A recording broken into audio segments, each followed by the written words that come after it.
target to a magical forest. If you want something done, send a woman. Where are these? The Witchwood. The Haunted Forest. So I could just teleport around the world with this. The Jungle of Cheon.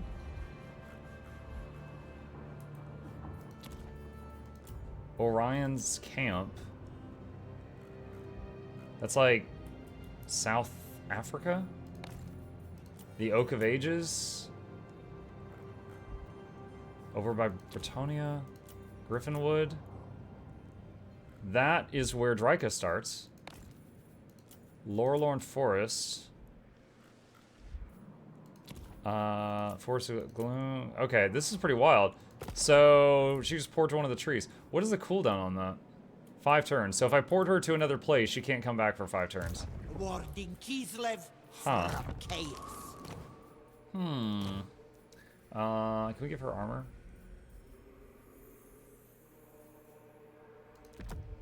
Do that. Gullible fools. Let's see. The land's protector. Foe Seeker. Woundmaker. Curdling milk. Mentor. Call me witch? Witch. It is so. Passive Buy Our Blood. Lightning Fast. Ulgu Exponents. Dude. We just get all of these, honestly. Ice And witch. this lady leveled up. It aids my ice mastery. Warding Kislev from chaos. Mentor. Specialist. Going for long victory. I'm not sure yet. Just an old woman. I'm not sure yet. We've definitely learned the basics of how this faction worked, which is the usual goal. Let me save it here. So, we've gotten 3 of the 5 hexes, I guess? What's the next one? Increase the income from a settlement by 50% for a time. Oh, I didn't even notice if you mouse over it, it says what you need to do to unlock it. Consume more spirit essence. And then this one, Recreant Spirit. An army consisting of things in the woods, incarnate elemental beasts, and elemental bears will be summoned in the target settlement owner's territory every other What? And do I pay for them? That would be incredibly expensive. An army of things in the woods. Incarnate elemental beast is Dennis. And elemental bears will be summoned in the target settlement owner's territory every other turn for 5 turns. So on turn 1, 3, and 5, a whole army of the most expensive units appears. I very much wonder who pays the, like, are they just neutral and they're going crazy? Or are they owned by you? Kislev's love. Rich All right. with sweat and onion. Interesting. Cross and loss. What are the other victory conditions? Short victory achieved. Long victory, unlock all the hexes, and then summon the Malediction of Ruin. Whatever that is.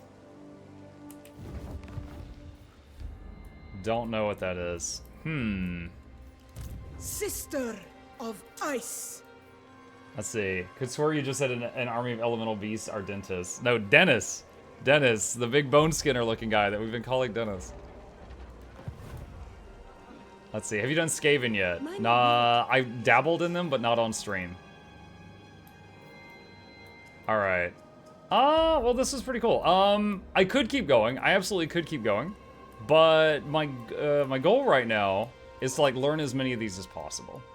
And let's just recap this so far. So this was my first time playing Mother Ostankya. I actually liked it. This is pretty cool. It didn't have every single thing I like in my factions. I kind of just like ignored the human units and just went for the beast units, and I kind of enjoyed that. It's like, here's the building browser. Now, I will say a lot of the human units, you had to find Kislev, Erengrad, or Prague you had to control them or be allied with their owner to construct these buildings. All these buildings with red X's were inaccessible to me. So, like, for example, I unlocked Patriarch heroes, but I couldn't build them because I didn't have Kislev. And so, you do not get that early game. You either got to walk a unit across the world, or you get to the point where you can teleport, which I just got. There's a hex that allow you to teleport. I just got it. Now, granted, if I had played differently and I understood this faction better, I could have gotten it a little bit earlier, but I'm on turn 66. I just unlocked the thing that allows me to teleport Zeroni on this turn. Like, I literally just got it. It's like if I, save the game here and then go to Griffin Wood. There we go. And then Kislev is like right over here somewhere. Yo, who owns this right now? Who is this? Dwarfs. Dwarfs own Griffin Wood. How very odd. There's Throd. Kislev, right there. Archaean. Archaean? You start like up here. Oh my god. Anyway, so there's Kislev. But yeah, so turn 66, I got the ability to teleport across the planet. Now granted, by me teleporting her, then this area is wide open, which is why I saved the game first. Anyway, how did I feel about her? Stuff that I really, really liked. This early game felt useless to me, and I forgot about it for a long time, and then people reminded me about it on like turn 50, and I started using it again, and now I'm just like, oh my god, this is so powerful. So this is pretty crazy. The Frost Court, I love-hate. I think it's cool that you get to, like, build a bear workshop with your hero and, like, design some of the stuff they have so you can pick your favorite things. But the fact that it takes, like, 8 turns to train a hero as opposed to 1 is, like, whew, that's a long time. The research, some of the research stuff is really, really cool. Improved lookouts is nice. I wish I'd gotten it earlier. The Ice Court stuff is, okay. Where was the thing with the spiders? That was really cool. Spider's Kiss. Spider units cause slow death effect, draining enemy hit points and causing terror. This made the spiders so good for the front line, because they would hit enemies, do damage, dot them, and sometimes they'd run away and get hit in the back by the spiders. This made them so good for frontline units. Also, the flanking. For flanking the enemy, where's one of the armies? The Things in the Woods and the Snow Leopards were both quite good at that. I enjoyed that. Like, both of them. Like, these are the same Things in the Woods I've had since the beginning of the game.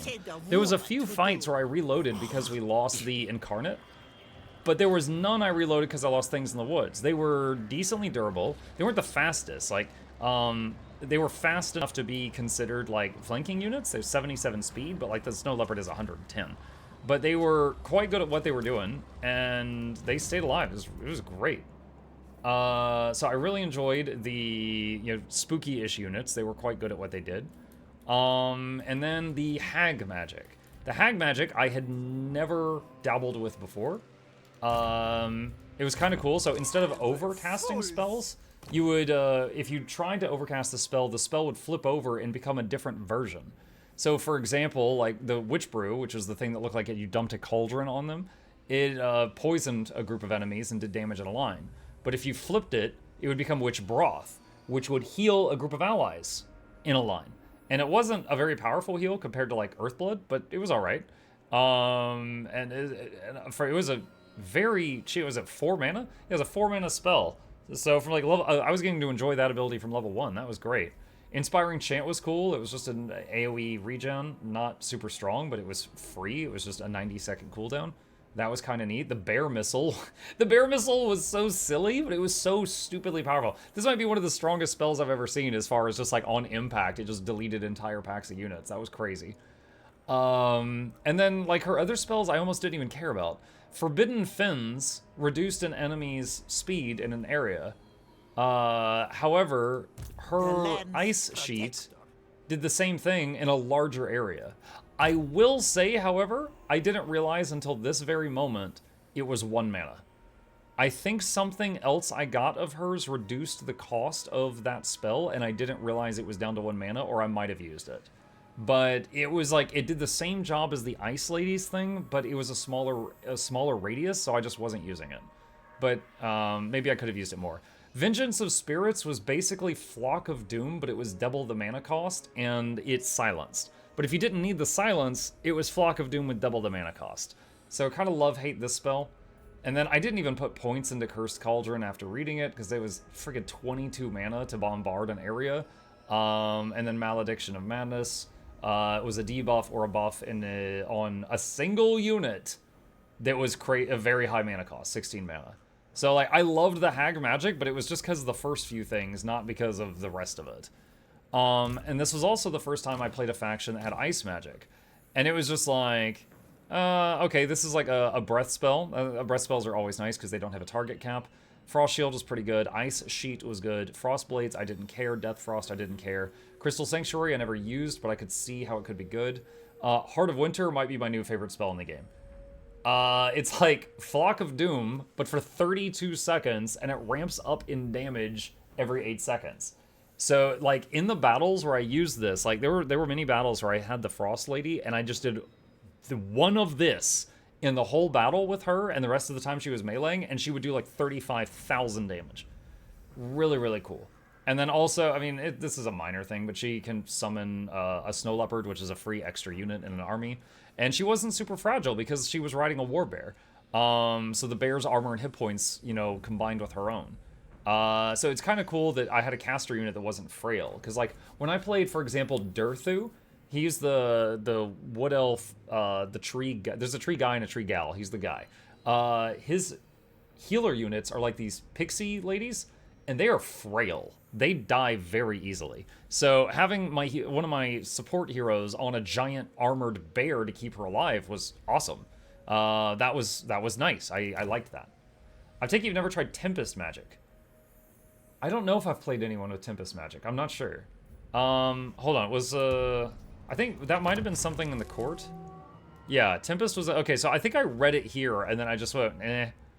So, yeah, Freezing Winds, minus speed in area when you cast a spell.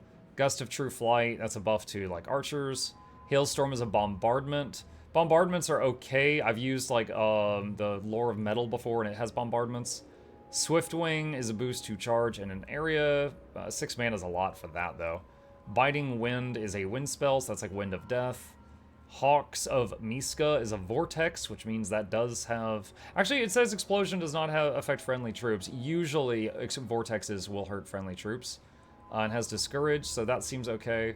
And then Blizzard does have friendly fire, and it's a vortex. Yeah, so I didn't try Tempest, no. But I do love that ice spell that we tried. That was cool. The early game units, the soldier dudes and the Kosars, they were alright. I really, really loved when we started getting into the bee stuff. The frost worms were so durable and did decent damage. Like, I don't think I ever lost a frost worm. Like, they were not terribly expensive, fantastic frontline units. We made one Ice Bear, which was the Regiment of Renown Bear, and he came with a free Heart of Winter, which is that spell I just was saying I loved. He had a free one that he could use once per battle. And so I would just run him in there and do that, and he would just rip them apart. That was very, very cool. As far as the lords, I mean, this guy, he did the job. He was just a warrior. He was just unga bunga. That's it. And that's it. Very, very simple. I would have more liked to have used this more, but it took so long to get the frost cord off the ground. Maybe I could have done it earlier, but I didn't manage to do so. But again, you can see, like, look, 20 armor. She is so fragile until she gets mounts. But, like, look, it's 20 armor, a mouse over the bear, and it says 80 armor. Mouse over the frostworm, 115 armor. So once she gets up to here, then her ability to stay alive would go way up. The only reason I see to use Tempest is spam your low-cost magic and passive permaso all enemy units on the map. Maybe. Let's see, what else did I enjoy? There was a bunch of weird, I guess, the enchanted items that you can get while playing the Hag. I saw a bunch of stuff I'd never seen before. What was there? There was like a finger bone. What is it? Saint Anushka's finger bone. Gives you regeneration, 1 minute cooldown. So, and infinite uses. So many times during a battle, I could use this on a unit to, you know, give them some health back. That was pretty neat. There was a lot of these little weird, you know, witch trinkets that did some cool stuff that was useful. He had one that reduced the attack and defense and damage of all enemies near him for 16 seconds. So there was a lot of cool little weird gadgets here that I enjoyed. So yeah, that was cool. So yeah, I would definitely do a lot better the next time I played this, now that I have a better understanding of it. I think it's kind of weird that half her technology is locked out until you get to Kislev or ally with Kislev, but I still liked it regardless. I'm kind of curious how, like, if you played the other Kislev factions, do you still have, like, Incarnate of Beast and the Things in the Woods? Because those feel like those are really specific to the Hag. Oh, I don't know why I just saved it. Well, because I just moved her across the map. Hold on. I'm going to go out to the main menu. I'm going to, just for a minute, I'm going to go into a Kislev game with one of the normal Kislev people and see what the tree looks like. Alright. So I don't know anything about these. I kind of feel like she's like the normie one. So I'm going to hit start campaign and just look at her tech tree for a second. You do get them. The only reason I see to use Tempest is spam low cost. Could swear you just said, alright, you get them, but you don't get the Tales of the Woods tech. The Tales of the Woods. Okay, we can look at the tree in just a second. Otherwise, the tech tree is the exact same. I'm guessing the Tales of the Woods tech was like where the spiders and all that was. Like the kiss of the spider.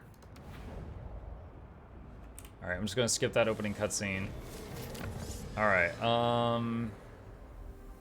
yeah. Dude, the coolest section is missing. That was the coolest section. Okay, so... Does she start with, yeah, she starts with Kislev. Alright. So yeah, I do see there's Thing in the Woods. Yeah, so the whole hag tree is there. Yeah, there's so much more buildings here. Like, she can get to Patriarchs, which I went to early on, and then they didn't freaking work.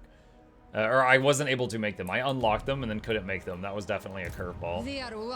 I'm guessing she's just like an ice chick. Yeah, there's the ice line. There's a few other things here. She does get a frost worm to ride later on. Frost Affinity. Colin Queen. Devotion gain 2 per turn. Oh my god. Yeah, okay, I've never seen that. I don't know what that is. Okay. If you haven't played another Total War, I recommend playing the tutorial campaign. Yes, do play the tutorial campaign if you're new. I think their icons next to lords are supposed to be good for beginners, so I don't know how accurate that is. Also, the texts require Erngard Prog and Kislev ownership to get to the second half of their respective trees, where Ostankya, you just pay Spirit Essence. Really? I don't, oh, there's Prague right there. Where's the other one? So there's Kislev, Prague. You said Erengrad? Erengrad, over there. Okay. So all 3 of them are over here. Okay. Alright. Well, that was cool. I liked playing Mother Ostankya. That was pretty cool. And after looking at the other Kislev for like 2 seconds, I'm glad we played the Hag. Because her Spirit Essence units, I think, were some of the funnest parts. But, alright. So we will save it there. And maybe try the Hag again in the future. But we are off to try the next one.